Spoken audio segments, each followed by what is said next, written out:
है क्या बात है आज की चांदनी में, क्या हमको गया प्यार की रागनी में।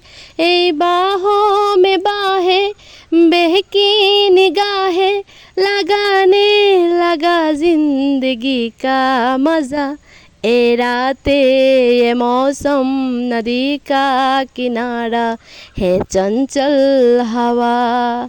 ए रातें ये मौसम नदी का কিনারা হে চঞ্চল হাওয়া। আমি জানি গানটা একদমই ভালো লাগবে না আপনাদেরকে, তারপরে ক্ষমা দৃষ্টিতে দেখবেন। আমি কিন্তু আমার সব কাজের সাথে সাথে এভাবে গুনগুন করে গান গাইতে থাকি, তাই আমি আজকে ভাবলাম আপনাদের সাথে একটু শেয়ার করি। তো যাই হোক, আমি এখানে গান গাইতে গাইতে দেখুন কি করে ফেললাম। আপনারাও কি আমার মতো এভাবে খেয়ে থাকেন? চুলাতে কড়াই বসিয়ে তেল গরম করে পেঁয়াজ কাঁচামরিচ ভেজে ঢেলে দিলাম মুড়ি, তার উপরে লবণ দিয়ে গুটানাটা করে ভালো করে ভেজে নিলাম। আর এটা খেতে কিন্তু অনেক মজা, আপনারা নাই খেয়ে থাকলে অবশ্যই ট্রাই করবেন।